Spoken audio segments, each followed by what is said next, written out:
Hey everybody, hope everybody's doing well. I just wanted to introduce myself. I'm Missy and this is my YouTube channel, Missy on Money and Mental Health. I've wanted to do a blog or YouTube channel for like years, like 5 or more years.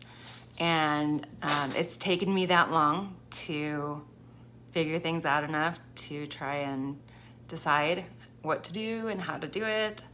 And I finally landed on budgeting. So that's really what this channel is about really just kind of my financial journey and my mental health journey in general, being somebody with a mental illness. So today I just want to give a really brief history of my story.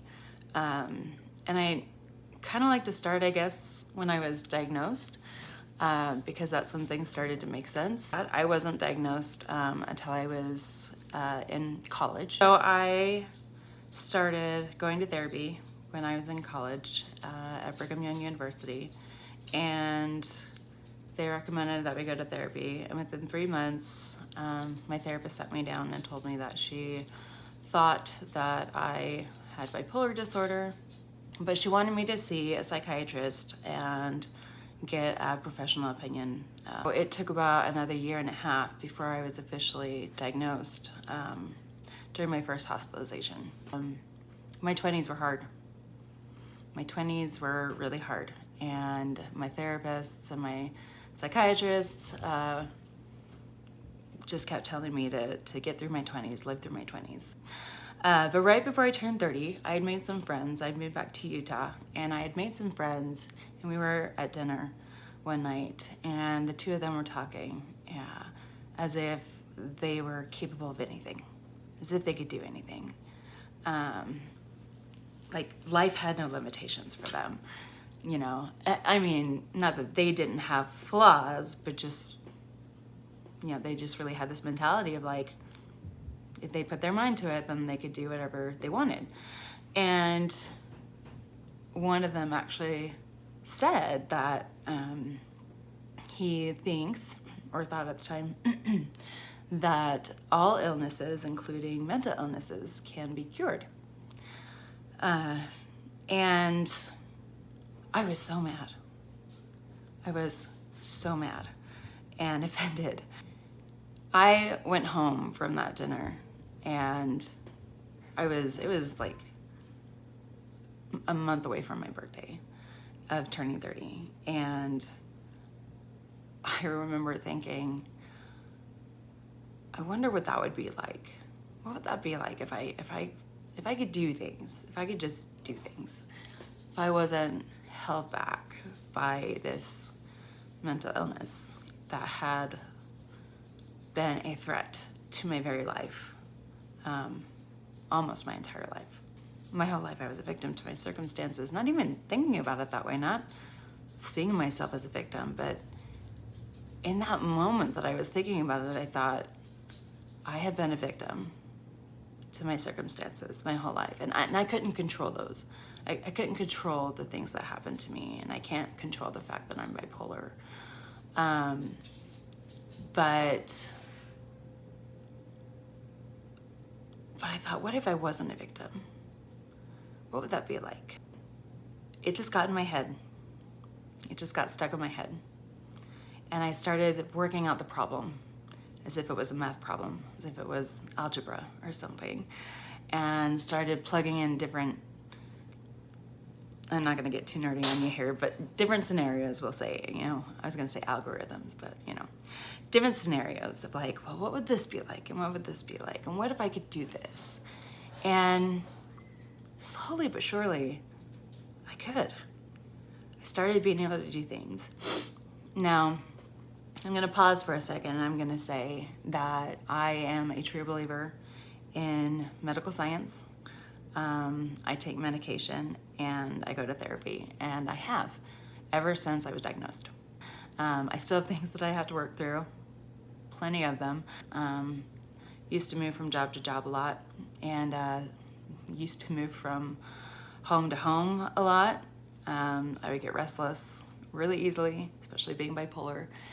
that has changed. I got to a point where I started to get tired of that, and I had to practice on being stable. I had to practice. I had to practice being on medication. I had to practice managing my illness, which meant recognizing patterns. I had to practice doing better at getting more sleep and being more consistent in my sleep. I had to practice eating better, which is something I'm still working on a lot. I had to practice on exercising, trying to find ways to exercise that I enjoyed. And it's been really cool to kind of see how I've become somebody that I really have always wanted to be, but was too scared. Was too scared to be. Was too scared to try, because every time I tried to do something, every time I got up to try and do something, life knocked me back down. Couple of quick facts to wrap up. Some things that are a big influence of my life. The first thing, I am a member of the Church of Jesus Christ of Latter-day Saints. A lot of you know us as Mormons. Many of you think we're not Christian. So I use that official term, that official title of my church very intentionally. Anyway, I've been raised in a Christian home as part of that church being part of my life, my entire life. That said, I made my own choices on what I wanted to believe and whether or not I wanted to remain a part of that faith in my adulthood. And there were times that I did, and there were times that I didn't.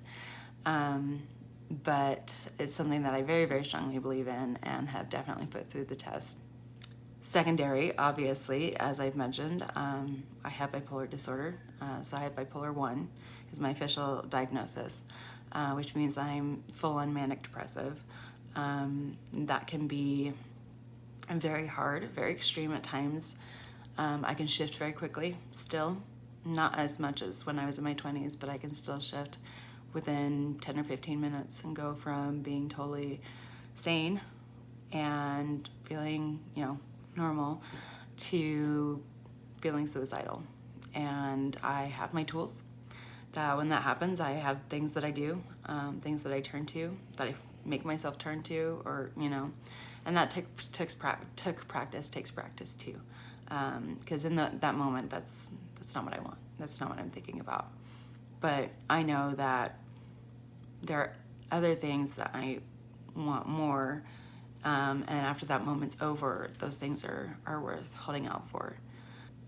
I have a lot of passions. My biggest passion is people.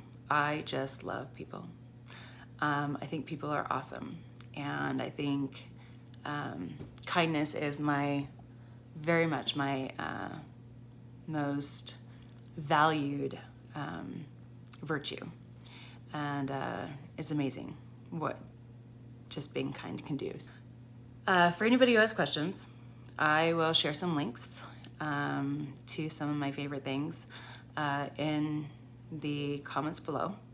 Feel free to comment whatever you want. Feel free to share your story. But the last thing I'll mention is the idea of this channel is this is what it looks like on the other side. I'm as depressed today. But I meal prepped, I worked all day, and I live a life that is great. It's amazing. It's awesome. It's awesome being on the other side. And I had so many mentors and people that helped me, and my faith and family, and friends, and I've just been so fortunate. So the whole point of this is to say, if you are on one side of the river and the river is really wide and it's rushing and it's just chaotic and fast and you can't swim across it, but I'm going to talk about how I built a bridge. One just plank at a time. And I'm now in a place where, like I mentioned, I've been steady and stable, even though I still experience my bipolar disorder in big ways and small ways. And but I also have a 401k that I've been contributing to for a few years, and I have and I still have some credit card debt. So there's that. I have some student loan debt still. I have an amazing company that helped me settle a massive portion, saved me tens of thousands of dollars, called Iron Fist. I'll put their link as well in the comments below. And so still have a little bit of student loan debt that I'm working on. They're working on to help me as well with that. But I'm getting closer and closer to my goals, my life goals. And it's great to be the person I am today, really love who I am. And that's something that I want to spread and talk about. And more people need to feel the same about themselves. This is my journey. This is a portion of my journey as I work on my budget, and we'll talk about money, and as I deal with my disorder, and we'll talk about mental health, and probably a few other things in between. And feel free to send me questions. I'll also put my email address below, and I hope you choose to follow if this is something that you relate to, because there is hope. There's a lot of hope, and there's so much goodness. And I just want to share that. So everybody have a great night.